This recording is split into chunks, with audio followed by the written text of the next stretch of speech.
videolõunatund Nõmme raadios. Sõnaga, kui pilt ei ole täna päris see, mis ta olema peab, siis ta ehk on hinge poolest see, sellepärast et see, kus me praegu oleme, on Pühalepa kirik Hiiumaal. Üks kõige tähtsamaid kirikuid siin üldse ja see on siis Suure mõisa ehk Ungru graffide loss on, ütleme, siit kilomeetri sinnapoole. Ja see siin on see kirik, kus ma järgmine pühapäev hakkan jutlust ütlema. Ja kuna mujal siukest vaikset kohta ei olnud, eks ma tulin siia kirikusse. Kui juba sellest jutt on, siis näete seal taga on kirja pandud kõik, kes siin on olnud praostid aastast 1500 kopikatega. No, ja pange siis otsa, milline on olnud selle kiriku ajalugu. Muide, kui me Hiiumaast räägime, siis mul paratamatult tuleb meelde ka selline asi nagu Teater Estonia. Vello Mikk, eks ole, kes kaua aega, või Aarne Mikk, Vello oli Eesti raadios. Aarne Mikk, kes oli seal kunstiline juht ja Aivar Mäe ja kes iganes. Ja nad tulevad mulle siin Hiiumaal meelde sellepärast, et nii imelikkusega ei ole. Tegelikult kõige paremad ooperid ja ooperilavastused, mis Eestis kirjutatud on, ei ole leidnud teed Estonia lavale. No ma saan Repinskist ma saan aru, eks ole, ka kitsekasvatus on kah keeruline asi ja võib-olla tõesti ooperi jaoks aega ei jää, aga no seal peaksid ju mingisugused teised inimesed veel olema. Kui nüüd siin Hiiumaast ja sellest rääkida, ka sellest Pühalepa kirikust ja nii edasi, siis jah, Unger Sternbergide haud on siin samas väljas ja siin samas on siis ka olnud Stenbockid, kes kannavad või annavad nime sellele majale, kus Eesti Vabariigi valitsus parasjagu on. Nii et see on siuke tähtis ja äge koht, aga miks ma siis Estoniast räägin? Asi on selles, et minu arvates Eesti kõigi aegade kõige parem ooper üleüldse on kirjutatud seoses Hiiumaaga ja muide õnnetu Juhan Smuuli libretole, mida tal natuke tuli seal vahepeal ümber teha. Ja Gustav Ernesaks oli siis helilooja ja selle ooperi nimi oli Tormide rand. Ja hakkas see peale siis sõnadega vanasti, kui maailm loodi, lõi ka Jumal Hiiumaa algul pall ja siis vaid loodi kadakas ja mänd ja saar. Vaatas Jumal, nii ei läinud, nii see küll ei lähe see ja siis lõi ta Jumal Saaremaaga palja ja mis iganes. Aga ühe sõnaga see on siit samast Hiiust on see Tormide rand pärit. No mis nüüd oli seoses sellega, et natukene ta nagu muutus libretto Smuuli oma, sest seal on, ühesõnaga see süžee on laias laastus niisugune. Eks ole, siit siis lähme ülespoole seal, kus on Pihla on, kes tahab kaardi pealt vaadata, see on siis Reigi ja Kõrgessaare vahepeal poole peal. Ja võt seal oli siis see kõrts, kus kõige kuulsam ooperistseen on kirjutatud ja nii edasi. Aga story lühidalt öeldes on see, et laev või laevad sõidavad madalikule, kusjuures see madalik on praegu veel mingil määral alles, teda Veeteede Amet süvendab teda kord aastas. Selle nimi on Rukki madal ja teine on siis Kärdla madal. No ühesõnaga seal selles kandis Pihla juures sõitis laev Karina. Ja Unger Sternberg ehk Ungru graf, üks nendest ungrutest, kes siin õues on, oli siis selline mees, kes võttis oma talupojad ja läks seda Karile sõitnud laeva päästma. Muide, sellel teemal on ju olemas ka Eestis Tallinn filmi minu arust väga hästi tehtud film, mille nimi on Verekivi. Sest sealgi on ainult, et seal on asi natukene teistmoodi, mille kohta ma ei oska midagi siit Hiiumaalt vaadates midagi öelda. Seal on ju story niimoodi, et see graf või see mõisnik, kes läheb laeva riisuma, on üks küll. Ja üks küllide pärusmõised ja see kõik oli teisel poolel. Aga kogu story tegelikult taandub suuresti sellele, et mõisnikud, aga muide mitte ainult, talupojad ka, ikkagi kus siis ilma eestlasteta, panevad üles valemajakad. Ehk teiste sõnadega võetakse see tuli ära, mis näitab õiget laevateed, see siis kas kustutatakse ära noh, vanasti oli see, kui lampe ju ei olnud ja nii edasi, siis vanasti oli niimoodi, et tuletorni tippu tassiti puid,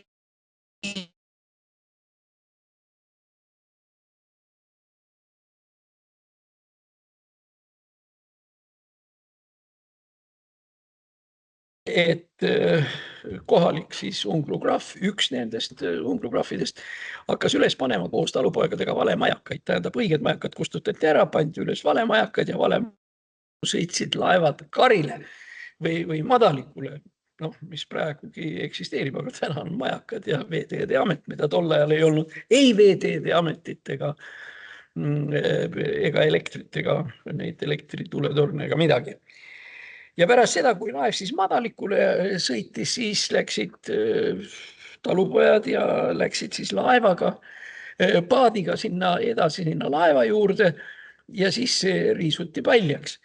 Ja teatud juhtudel, nii nagu Verekiviga seda näitab, oli ikkagi niimoodi, et need madrused, kes seal peal olid, need tapeti ikkagi viimseni ära selleks, et ei oleks tunnistajaid, nagu Verekivis ka see asi on. Ja nüüd, kui me räägime sellest Hiiumaa ooperist Tormide rand, siis siin just ongi ühesõnaga see värk, et talupojad püüavad selle õige majaka käigus hoida ja et laev saaks rahulikult sõita ja ungrograhv teiselt poolt püüab siis seda vale majakat üles panna.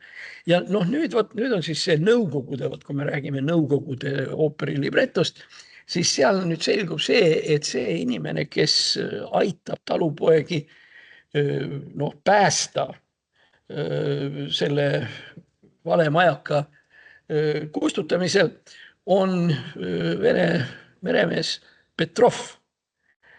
Ja algselt see muide nii ei olnud. Selle Vene Petrovi kirjutas juurde Juhan Smuul, tookord siis Heliloojate Liidu ja Kirjanike Liidu nõudmisel, et venelane ja Vene tubli Petrov peab olema see, kes on hea mees ja vastupidi siis sakslased, kes nad seal on, kõik need Ungarn-Sterbergid, need siis on jälle kaabakad.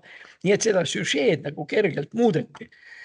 No seal edasi läheb veel jagelemiseks, seesama Petrov saab noa selga ja mida iganes. No ühesõnaga, on ikka ooper küll, eks ole. Ja ma räägin seda sellepärast esiteks, muidugi, et ma olen ise praegu siin Hiiumaal ja siin Pühalepas, Pühalepa kirikus, aga siin on muidugi veel ka see asi, et Tormide rand ja seal eriti see kurikuulus, mis kurikuulus, tegelikult ikkagi kõige kihvtim ja kuulsam, tõenäoliselt üldse parim tükk Eesti ooperi literatuuris on kõrtsistseen ooperist Tormide rand. Ja sealt ta siis hakkab peale nende sõnadega, kus vanasti, kui maailm loodi, lõi ka jumali ta-ta-ta-ta-ta-ta-ta-ta. Ja seal siis saarlased ja hiidlased omavahel siis vaidlevad, kummad on kangemad ja nii edasi. Nii et see on ühesõnaga mingil määral taustalugu, aga väga ilus lugu. Ja kui ma nüüd tulen tagasi meie Rahvusooperi Estonia juurde, siis mul tekib loogiline küsimus, et taevas hoidku, tähendab, teil endal ka imelik ei ole, mis palette ja mis asju te seal lavastate ja milliseid oopereid ja samal ajal jätate te Eesti ooperi klassika üldse mängust välja. Kusjuures Eesti ooperi klassika, kui me räägime veel eriti, näiteks see Tormide rand, mis on tegelikult maailmatasemega asi ja kui nüüd Rahvusooper ta lavastaks, ma olen täiesti kindel, et see on ooper, mis läheb Euroopasse laiali. Aga ei, on vaja lavastada ei tea mida ja teha nägu, nagu me oleksime, Traviatas on ka paar ilusat lugu, aga ma ei ütlegi ja Giselle ja see päris kole on ju nüüd see lugu, mis on saanud alguse Wagneri Niibelungide see seriaal. Tähendab, nad on valmis 4 aastat järjest lavastama Niibelunge Saaremaa ooperipäevadeks, aga samal ajal Eesti asju ei lavastata sisuliselt üldse. Kusjuures ma arvan, et keegi peaks minuga ju ka nõus olema, et Wagneri Niibelungid on oma muusikaliselt tasemelt ikkagi samme taga ja samme maas võrreldes Ernesaksa Tormide rannaga. Ja kõige hullem lugu nüüd on see, et tegelikult on meil ju Eesti oopereid veel, mis on lavastamata. Evald Aava Vikerlased näiteks. Siis Tubina Barbara von Tiesenhusen. Ja need on kõik head Eesti ooperid, mida Rahvusooper Estonia ei lavasta. Küll on aga Estonia seda kräunumist ja vingumist, et küll me tahaks uut hoonet saada ja laiendada seal ja mida iganes. No ütleme niimoodi siis, kas tõepoolest peab Eesti maksumaksja kinni maksma selle betooni ja klaasi, mis läheks Estonia juurde ehitusse selleks, et Estonia esindaks või esitaks kolmandasordilisi Euroopa ooperid, nagu Niibelungid kahtlemata seda on. On kokku lepitud, et Niibelungid ja Wagnerit, et see on tähtis. See on kokkulepe. Kui ma ütlen, et see on äge asi, siis kui ma leian mõne muusiku siit samast nurga tagant suvitamast või ükskõik kus kohast, ma ütlen, et Niibelungid on ikka igavesti äge ooper. Ja tema ütleb, jaa, see on ikka see. Tegelikult see Niibelungid on suhteliselt piinlik produktsioon, kusjuures ainus asi, mis selle Niibelungi mingil määral väärtuslikuks teeb, on see, et Hitler armastas seda. Ja meil on kombeks Hitleri armastatud ooperid ikkagi igatepidi kiita. Muide, ma hakkasin rääkima Estonia teatri nii edasi. Estonia teatri tänane põhjakäik sai alguse sellest, kui Estonia teatrist oli sunnitud ära minema Aivar Mäe. Ja täna me võime üldiselt öelda, et kõik inimesed, kes vähegi muusikat armastavad ja võivad kindlasti öelda, et Rahvusteater Vanemuine on ikkagi klass omaette. Tähendab, Rahvusooper Estonia on nii komsa ja pigem ei kui ja, aga Rahvusooper Vanemuine või Rahvusteater, Vanemuine on igatepidi tasemel. Aga miks ta tasemel on? Sellepärast, et Aivar Mäe läks sinna.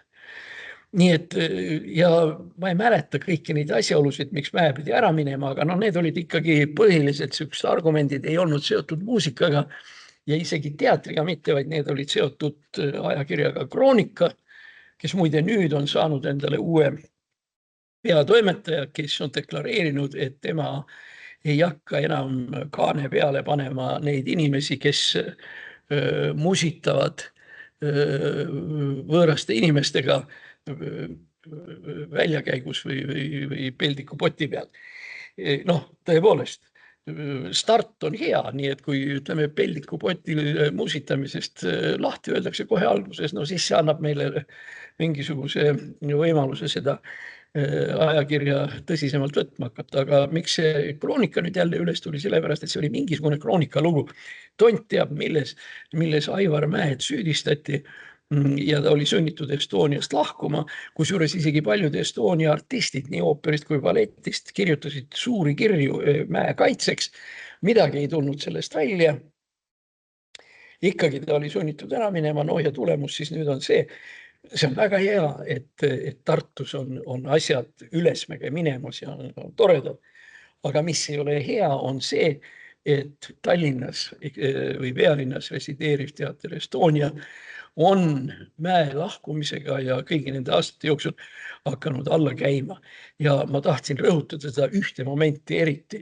Rahvusteatri, Rahvusooperi üheks kõige tähtsamaks funktsiooniks peaks olema Eesti muusika ja Eesti ooperi propageerimine. Või isegi mitte propageerimine, vaid lihtsalt selle ette mängimine.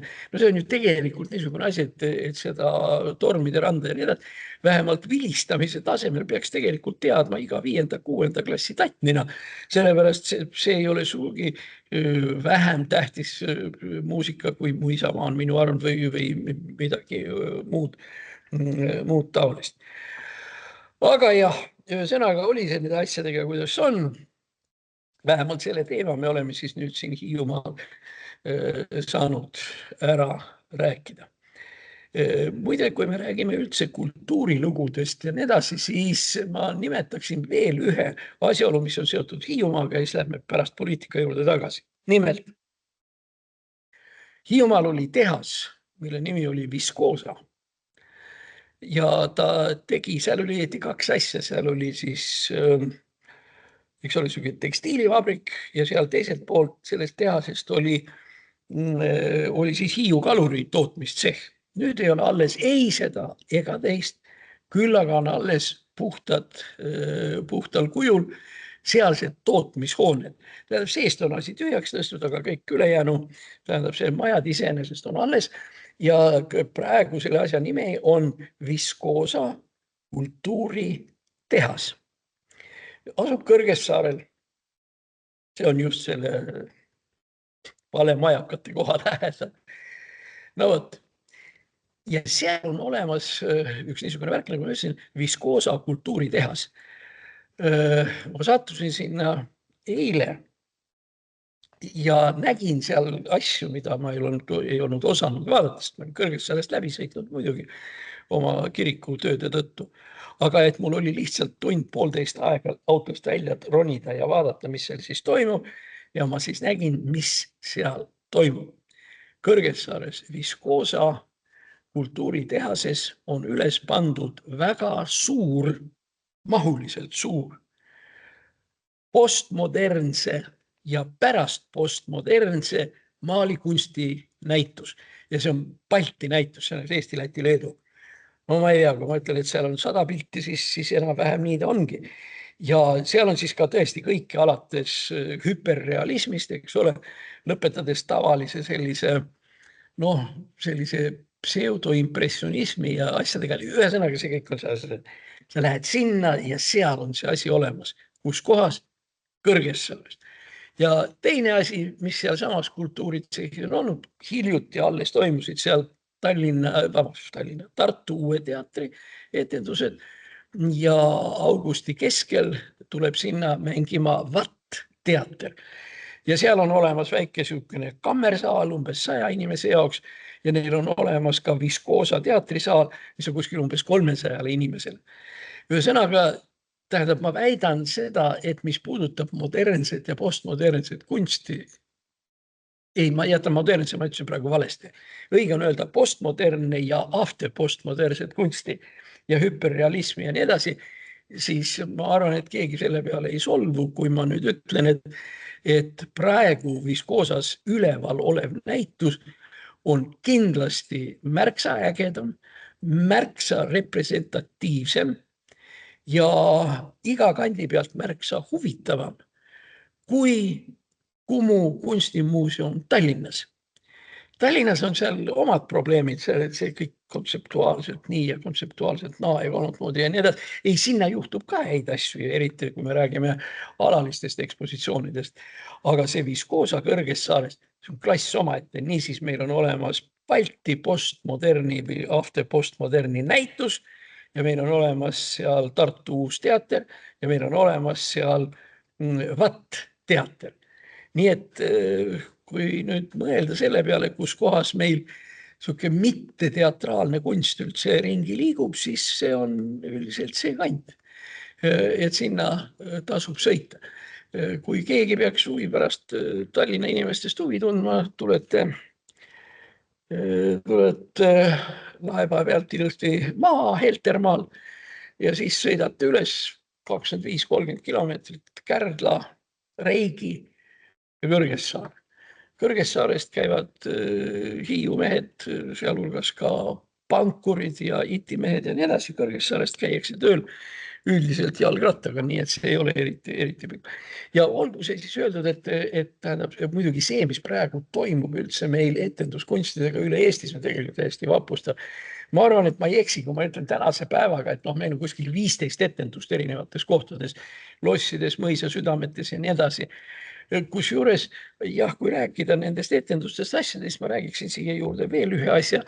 Eestis on tekkinud üks väga huvitav lavakunsti etendamise koht, mis on tegelikult nüüd juba, ma väidan, et üle Eesti üks kõige ägedamaid on Kiidjärvel. Kiidjärve ei ole kaugel Taevaskojast ja Taevaskoja, seal on need kõrged kaldad, kus filmis Viimne reliikvia see Gabriel alla visatakse sealt.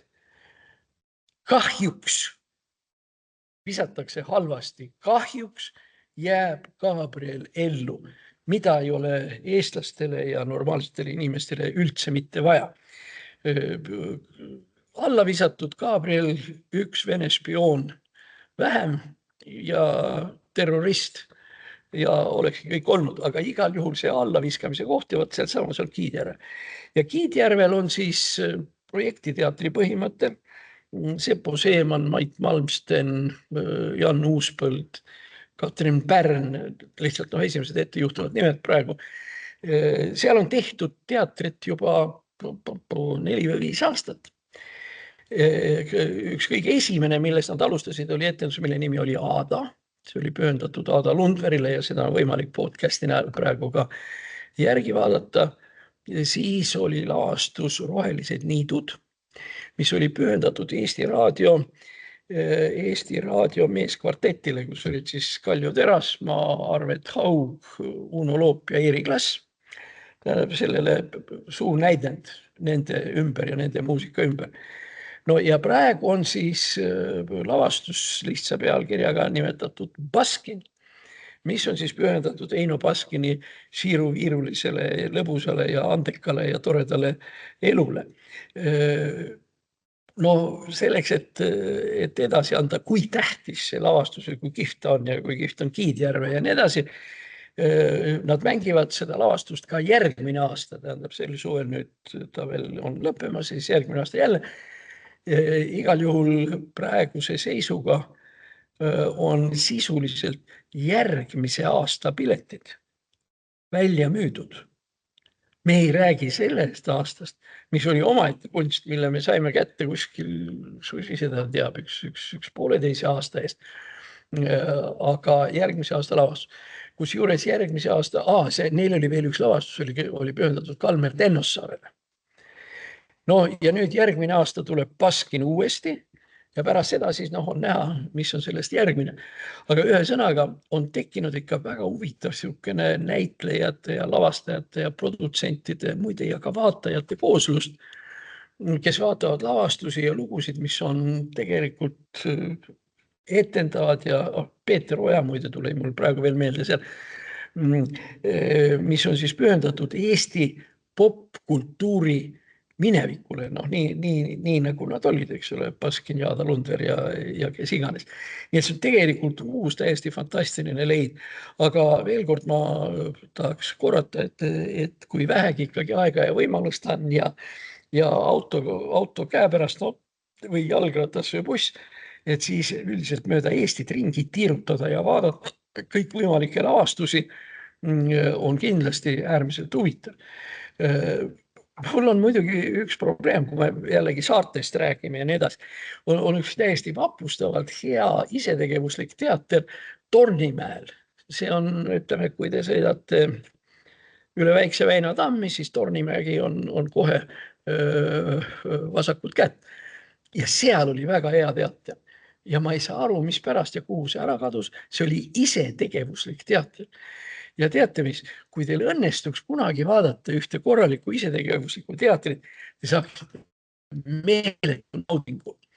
Tähendab, nad ongi isetegevuslased, nad ei ole professionaalsed näitlejad, aga nad mängivad sellise hasardiga ja sellise andumuse ja kõige sellega, et nad saavad ise ka aru, et see päris suur kunst ei ole. Aga see on ikkagi täiesti vapustavalt hea kunst. Selles mõttes, et teda lihtsalt vaadata sellise asja armastaja tasemel või seal. Nii et kui ma midagi muud ei oska järeldada meie praeguse saate jaoks, siis kallid Eesti inimesed üle terve Eesti, kus te ka olete, Võrus, Valgas, Antslas, Tabiveres, kus iganes. Kui teil on ikkagi 5, 6, 7 inimest koos, kes on valmis lavale minema ja kes ei häbene seda, et nad ei ole Panso lavakooli lõpetajad ega midagi, siis tehke need tükid ära, sest ma olen seda ise märganud ja teised inimesed on rääkinud, et see on ikkagi täiesti vapustav, kui hea võib olla täiesti diletantlik ja isetegevuslik teater. Ja kui me oleme plaksutanud nendele, siis see plaksutamine on olnud ka alati siiras. Nii nagu meil on praegu Estoniast puudu Eesti ooperit, nii on minu arvates meie teatri, nagu moodsas keeles öeldakse, skeenel puudu ka asjaarmastajate teater. No nii, läheme nüüd hoopis millegi muu peale. Tähendab, presidendi valimised on nüüd jõle tähtis punkt. Muide, kui me räägime Eesti juhtivatest poliitikutest, siis siit Hiiumaalt on pärit teatavasti Vaino Väljas, kes käis Kärdlas koolis. No siin üldse, kui allapoole minna, Rudolf Tobias on Hiiumaalt pärit, siis siin suvitasid Aino ja Oskar Kallas. Aino Kallase kirjutatud on ju see kuulus reigiõpetaja muide.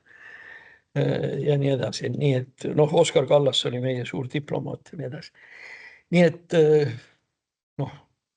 palju tähtsaid inimesi, ütleme siis niimoodi.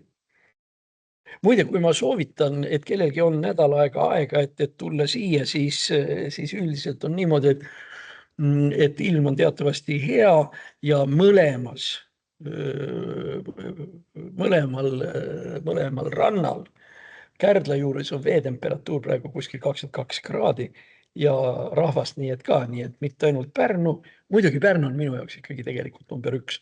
Aga okei, ka siin on suvitamiseks aega ja nii palju olemas. Nii, nüüd siis läheme selle presidendi valimise juurde. Las ma siis ütlen ära selle, millest me oleme rääkinud varem. Nimelt, Eestile presidenti vaja ei ole. Ja tema valimine on iseenesest farss ja mõttetus. Ja ainus asi, mis presidendi valimist lohutab, et võiks ju valida, kuna seal midagi muud teha ei oska ja nii edasi, on lihtsalt ainus põhjus, mis õigustab presidendi valimist Eestis, on see, et maailma meistrivõistlused jalgpallis on lõppenud. Ja selle tõttu, et jalgpalli MM-i enam ei ole, midagi muud nagu ka ette ei löö, valime siis presidendi. Ma olen seda lugu rääkinud, aga kuna ma tean, et paljud inimesed, kes praegu mind siin vaatavad, ei ole seda lugu kuulnud, siis ma igaks juhuks kordan. Aeg oli 1989. Augustis, 20. augusti paik oli siis venelaste putš ja kõik Eesti iseseisvuseks kuulutamine ja nii edasi. Aga kuskil 4-5 päeva enne seda, kui putšiks läks, saime me 4 või 5 kokku Valgerannas, mis on siis Pärnus, Pärnu külje all, 3 kilomeetrit ülespoole selles. Seal on selline puhkekodu, kus kosmonaudid käisid ja mõningad parteišefid ja nii edasi, aga eks ole 89. aastal oli see kõik rahvas nii. Ja siis me vaatasime Eesti Vabariigi konstitutsiooni, nii nagu see oli olnud 38. aastal, kuidas 1920. aastal, ja siis kõiki neid konstitutsioonilise komitee või selle variante ja nii edasi. Nii see enam-vähem sai, nagu meie rääkisime, nagu nemad rääkisid, see kollektiivne töö ja nii edasi. Aga ühel hetkel kerkis üles see presidendi küsimus. Tähendab, juriidilise loogika järgi presidenti vaja ei ole. Miks? Esiteks, välispoliitikaga tegeleb Välisministeerium, seadustega tegeleb Riigikogu, seaduste kontrollimine põhiseaduse seisukohalt, sellega tegeleb õiguskantsler. Ja mis veel? Ongi, mis tal presidendil veel teha? Ja küll tuleb mingi teine president, et võtab vastu. Miks peab olema see president, see võib olla näiteks Riigikogu esimees ja nii edasi. Nii et ühesõnaga, ja siis, eks ole, president saadab ordeneid, medaleid, värki ja nii edasi. Kui ta muide nimetab näiteks saadikuid ja nii edasi, president ei saa nimetada ühtegi saadikut, kui ta enne ei kooskõlasta seda Välisministeeriumiga. Nii et isegi ka kõrgemate ohvitseride aukraade ei saa ta anda ilma, et ta oleks kooskõlastanud seda armeega ja Kaitseministeeriumiga ja nii edasi. Nii et ühesõnaga absoluutselt tühi, mõttetu amet, mis täna maksab muide 4 miljonit. Sellepärast, kas president üksi ei ole, tal on ju terve kaader seal ümberringi teisi veel. Ja vähe sellest, tegelikult pärast seda, kui president pensionile läheb, nagu Kaljulaid praegu, saab ta aastas veel 500 000 nii ütelda vaesustoetust või kuidas me seda nimetame. Kui see kõik asjad president, sest eks ole, ega sellel Kaljulaiulgi tal on seal sekretär ja toapoiss ja autojuht ja auto ja mingisugune kantselei ja mis iganes. Pluss pension praeguse seisuga kuskil 8-9 000. Nii et kui sa kõik need asjad kokku lööd, sa täpselt 500 000 aastas kokku. Sellest, et ta isegi formaalselt tähendab midagi ei ole. Kõik need ilvesed ja kõik saavad ju seda. Nii et see on siuke kallis värk.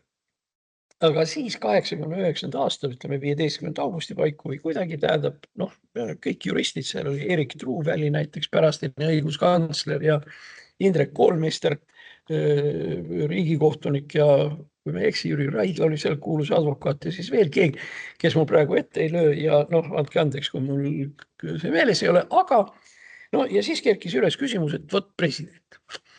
Seda enam, et 38. aasta põhiseadus president põhimõtteliselt oli ju olemas. Ja siis kerkis üles küsimus, et kas on presidenti vaja või mitte. Ja lõpuks tol hetkel me otsustasime, et presidenti on vaja.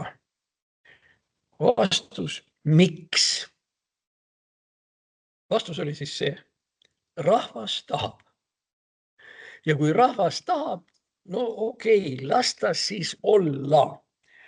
Aga meie variant siis oli niimoodi, et kuna president on jabur ja mõttetu institutsioon, et siis teeme niimoodi, et president valitakse 7 aastaks, aga ainult üks kord. Ta valitakse ära 7 aastaks, 7 aastat läheb mööda ja presidendi institutsioon likvideeritakse. Teda ei ole siis enam vaja ja tehku ta siis 7 aastat pealegi, mida ta tahab. Seda enam, et näiteks ütleme nagu Lennart Meri ja kes olid ju tegelikult väga aktiivsed Eesti imago levitajad ja nii edasi, las ta siis olla, kui me oleme päris, eks ole, oma riikluse alguses ja kui meil satub ette otsa mõni siuke inimene, kes meie riiklust väga hästi esindab, siis see oleks ju nagu okei. See oli meie siis esimene variant, mis ei läinud teatavasti läbi. Teine asi, mida tänapäeval väga armastatakse hekseldada, on see, et president tuleks rahva poolt otse valida. Miks otse valida? Põhjus on see sama. Maailmameistrivõistlused jalgpallis on lõppenud ja rahval ei ole midagi teha. Igav on. Las siis valib. Aga siin unustatakse ära üks väga oluline detail. Igasuguse ametiisiku võim ja võimsus oleneb suures osas, kuidas ta on ametisse saanud. President, kelle on valinud Riigikogu või see valijate kogu või mis ta seal iganes on palju väiksema võimuga kui president, kelle on valinud rahvas.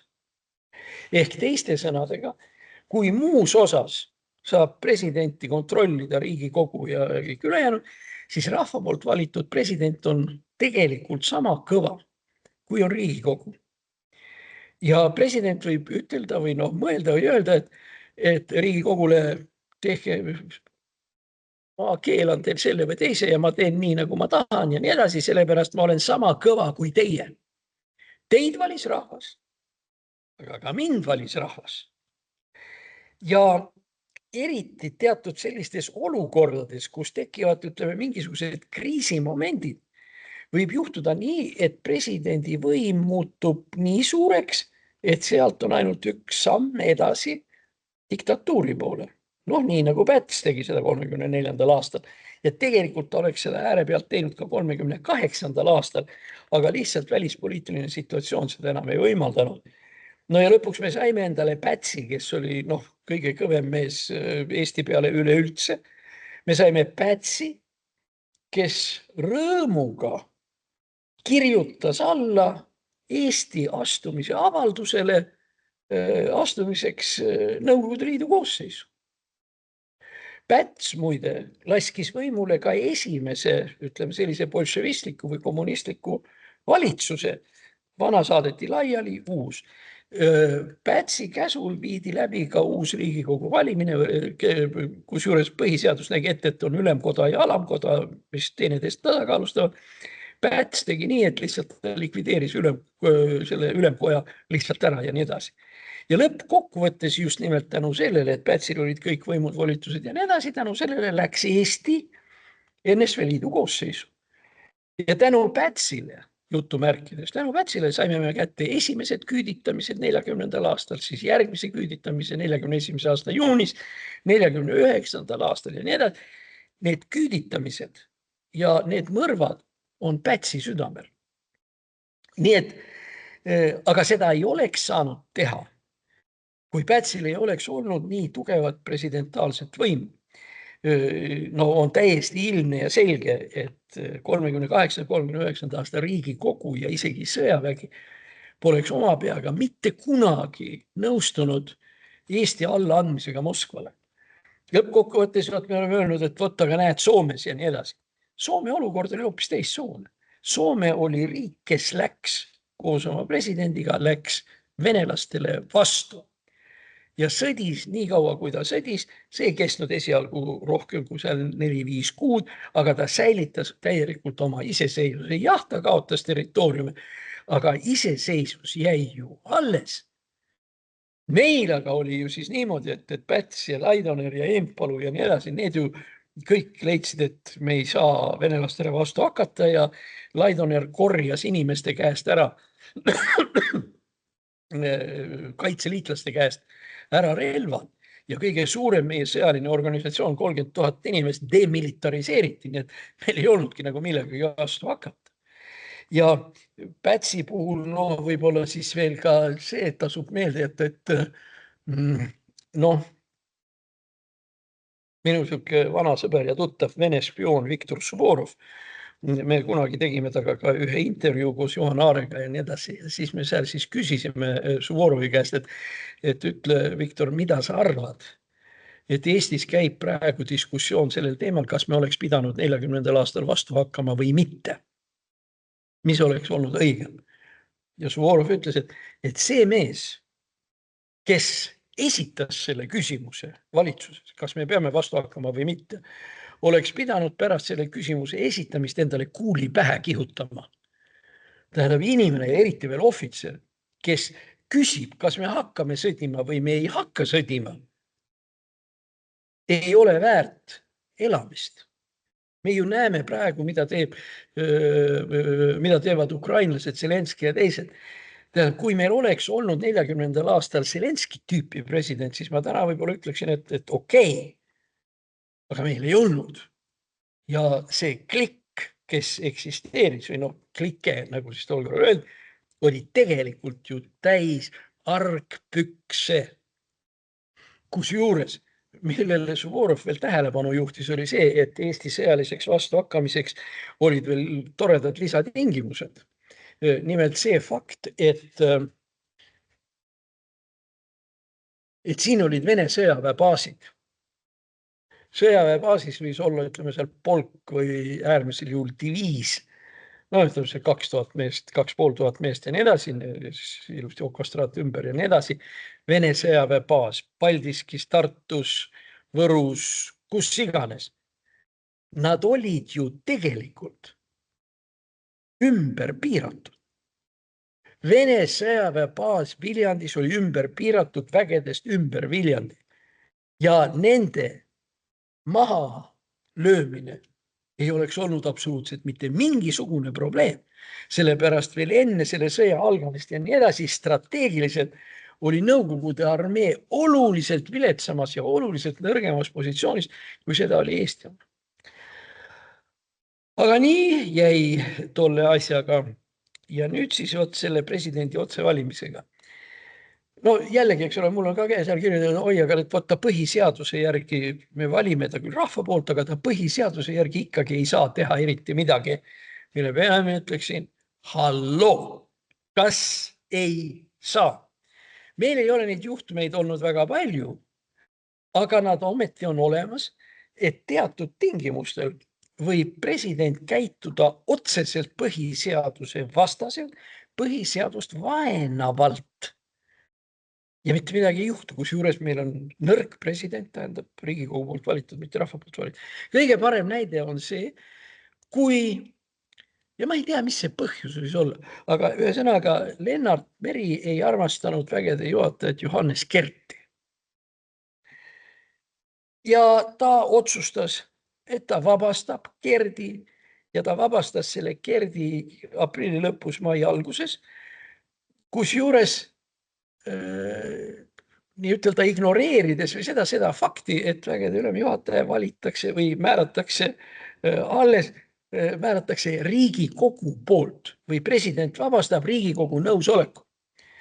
Lennart Meri võttis selle momendi ja selle ajahetke, mil volikogu oli kodus laiali ja saatis Kerdi minema. Pärast ta tegi vastupidise liigutuse. Sama aasta augustis, septembris ta pani ametisse admiral Kõutsi. Kusjuures ta ei saa teda ju Tarmo Kõutsi ametisse panna ilma Riigikogu nõusolekuta. Mida see tegelikult tähendas? See tähendas seda, et ajavahemikul aprill kuni september, tähendab Kert on vabastatud ja Kõutsi pole veel ametisse nimetatud, oli periood, see on siis mai, juuni, juuli, august, september või ütleme, see on sisuliselt 4 või peaaegu 5 kuud, ei olnud meie riigil vägede juhatajat. Kert oli justkui vabastatud, aga mitte kooskõlas põhiseadusega. Kõuts hiljem nimetati, aga ka ilma Riigikogu nõusolekuta. Ehk teiste sõnadega meil kerkis olukord, kus vana vist ei ole ja uus vägede juhataja vist ka ei ole. Ja nüüd kõik need, kes on vähegi kunagi sõjaväes käinud, teavad ju väga hästi, et ei ole midagi hullemat kui see, kui ei ole teada, kes vägesid juhatab. Tegelikult on üks komandör, on teine komandör, sõdur, kumba ma kuulama pean. Põhimõtteliselt ma kuulan seda, kes ei saada mind rünnakule, eks ole ju, kui mulle ei meeldi. Muide, bolševikud alustasid sellega, kus nad 17-18 aastal panid ametisse, eks ole, olid siis komandörid, nii nagu need on, ja komandöri asetäitjad poliitalal. Kommunistid ja mis iganes, kuna komandörid enamasti valgekaartlikud ohvitserid, siis sinna kõrval oli vaja panna siis mingi bolševik ka, komandöri asetäitja poliitalal. Mille tulemusena juhtus see, et teatud tingimustel ei olnud selge, kes kamandab. Komandör ütleb, et ründame sinna, asetäitja poliitalal ütleb, ei ründa, vaid puhkame ja mis siis saab edasi. Ja tegelikult siis vahetatigi see asi ringi, tehti komissar, komandör ja komissar, kusjuures komissaril puudus igasugune sõjaväeline võim. See ongi just täpselt see olukord. Bolševikel Punaarmees läks aega 1 aasta, et aru saada, et väeosa ei tohi kamandada 2 meest. Niipea kui 2 kamandab, nii ei saa me teada, mis seal siis tegelikult juhtub, toimub ja mida siis tegelikult peab tegema. Ja vot see on nüüd see argument, mis on, kui me ütleme seal, et president käib ikka väga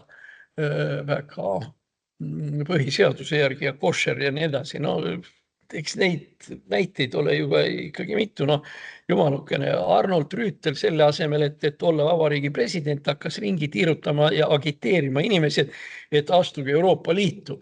Mis õigus tal oli seda teha? Sest presidendil mingit poliitkampaaniat teha, otseselt ju ei tohtinud.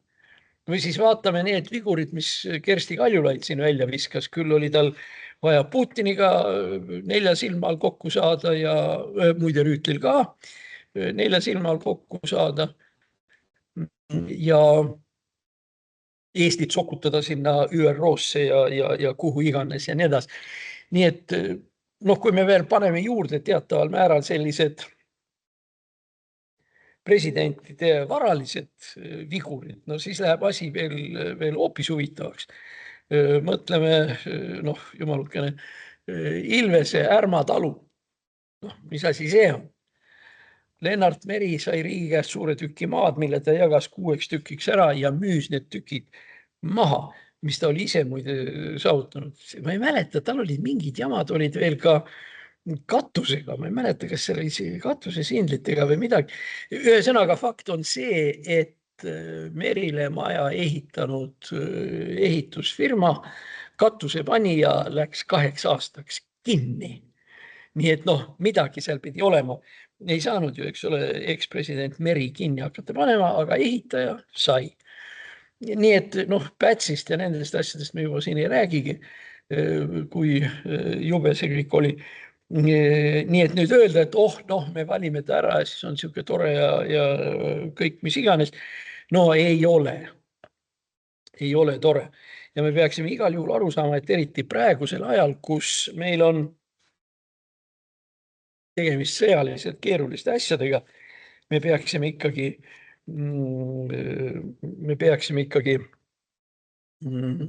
natukene nende asjade üle järgi mõtlema. Nii. No, kuna ma olen siin kirikus, siis võib-olla räägiks kirikuasjadest ka paar sõna, aga mitte kirikuasjadest endist, vaid kirikust ja poliitikust. Moskva kirikupea on öelnud eelmise nädala lõpupoole järgmise lause, esinedes seal ohvitseridele ja kellelegi nii, Kirill. Meie oleme valguse sõdurid. Vene rahva kohustus on olla võitjad. Ja võit on alati meie päralt, sest meie kanname tungalt, mis valgustab teed kogu inimkonnale. Noh, on ju tore, eks ole. Siin on ju, ma ei mäleta, Raudsepp, siin Tallinna linnapea ja kes iganes, kes kõik leiavad, et Nevski katedraal on niisugune hea asi ja kõik on korras ja nii edasi. Muide, hiljuti ilmus ka Ameerikas Sõjauuringute Instituudi siuke aruanne, mis oli pühendatud spionaažile, luurele ja nii edasi. Ja eraldi oli ära märgitud, et spionaaživõrk, mida siis juhib Vene õigeusu kirik, on eeskätt praegu asetatud Prantsusmaal, Saksamaal ja USA-s. Aga oota, nüüd tuleb veel üks asi, tähendab, mis tegelikult hull asi, ajab naerma. Kuule, kas te kujutate endale ette, kuidas näeb välja jakuut? Eks ole, punakas näonahk, siis niisugused need silmad siin ja siis sageli need hästi-hästi peenikesed ja siuksed vuntsid, mis siit ripuvad alla, pluss siuke natuke torukübara moodi värk ja nii edasi. Tähendab, see jakuudid nii välja näevadki. Jakuutidel on olemas üks tähtis šamaan ehk ütleme nõiduja ja nii edasi, kelle nimi oli Gabõšev. Oli ja on praegu ka. Gabõšev oli siis see poiss, kes 22. aastal tagus trummi ja langetas otsuse, et tema hakkab nüüd jala minema Jakuutiast. Vaadake, palju sinna maad on, 4-5 kilomeetrit, ma kardan. Et tema hakkab nüüd jala minema Moskvasse. Ja tema eesmärgiks Moskva minekul on see, et ta tahab nõiduda ja võluda Putiniga ja Putinile, et Putin loobuks oma ametist ja et Putin loobuks sõjas Ukrainas. Niisiis šamaan hakkab neid asju tegema. Mis siis šamaaniga sai? Ma arvan, et meie saadete vaatajad on poliitiliselt arenenud ja tublid valgustatud inimesed. Ja me võime selle peale öelda, et Gabõševiga juhtus see, mis pidigi juhtuma, ta pandi kinni siukese pulli eest.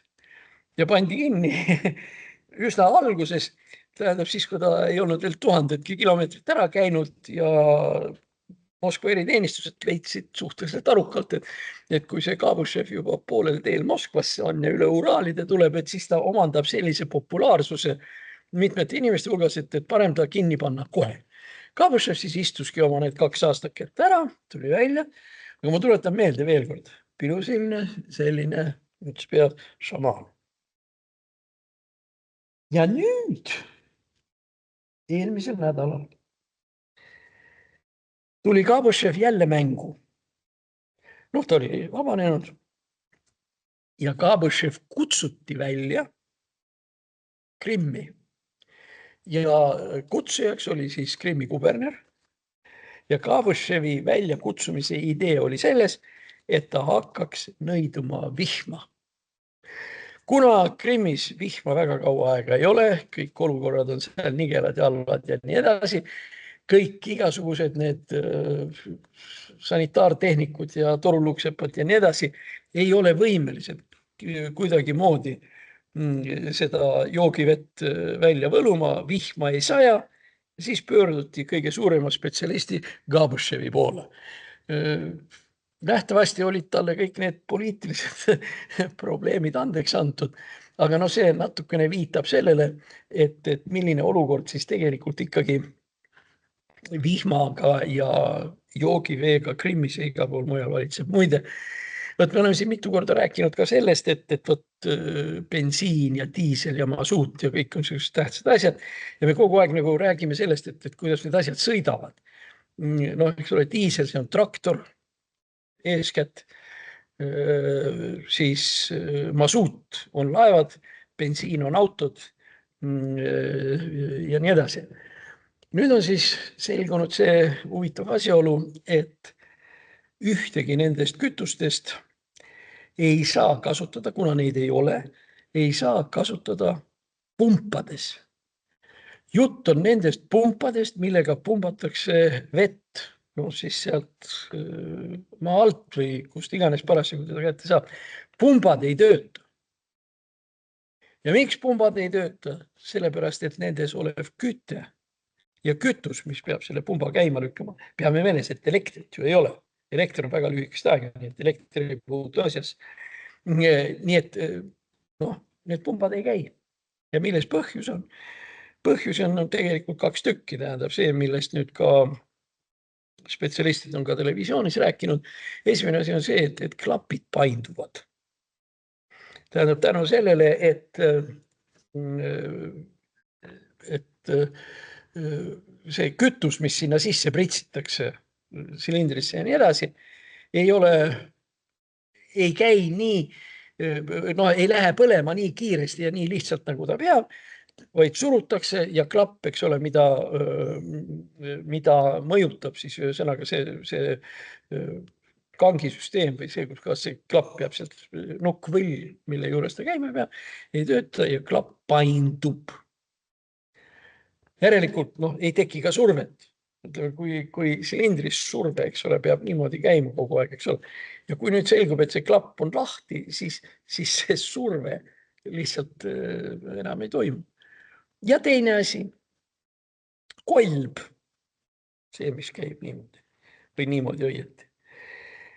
Selle kolbi rõngad on tahmunud ja koos mingisuguste põlemisjääkainetega, mis tõttu kolb ka vabalt ei liigu.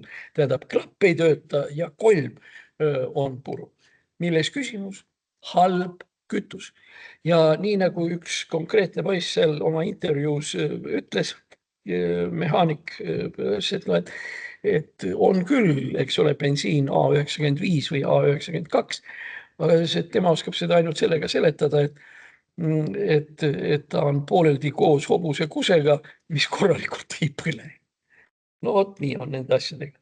Kui nüüd muide hobustest juttu tuleb, siis võib-olla see oleks täna meil viimaseid teemasid, hobused.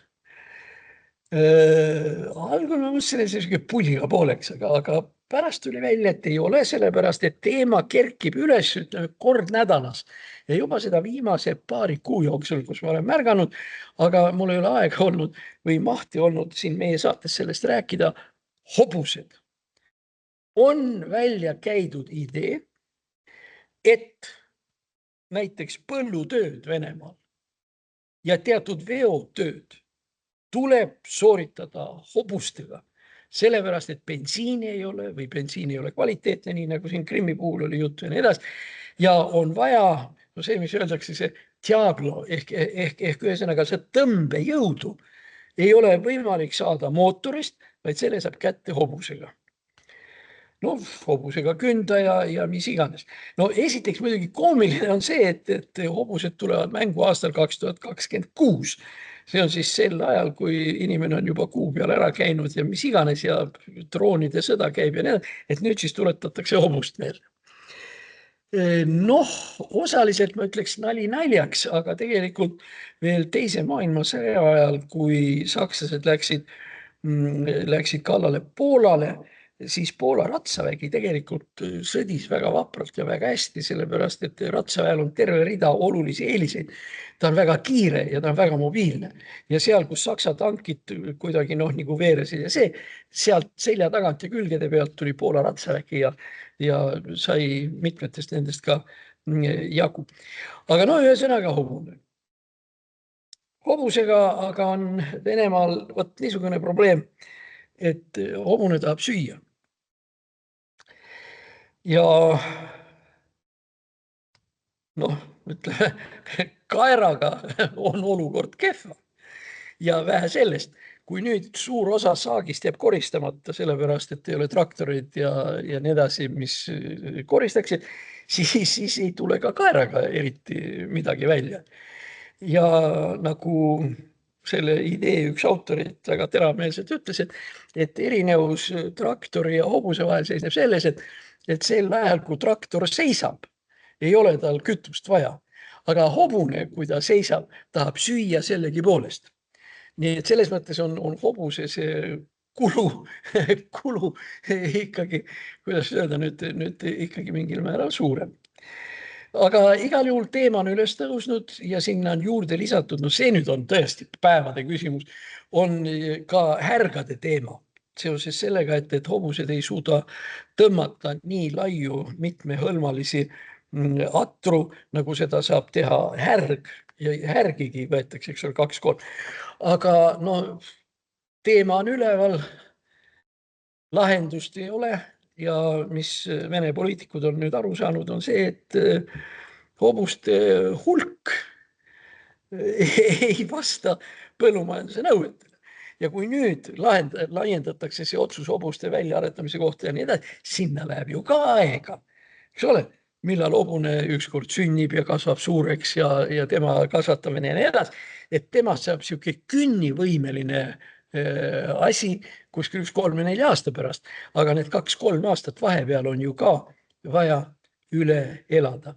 Ja lõpetuseks ma lihtsalt seoses hobuste jutuga soovitan, kui juhtub ette tulema, Anton Pavlovitš Tšehhov on kirjutanud ühe lühikese novelli, mille nimi on Hobuse nimi. Ja point on selles, et seal 4 meest mängivad preferantsi ja jutt käib mingisugusest arstist või kellest, aga et nimi ei tule meelde. Ja keegi ütleb, aga tead, see nimi, see oli kuidagi hobusega seoses. Ja siis nad hakkavad mõtlema, et mis ta nimi võis olla, hobuste, hobula,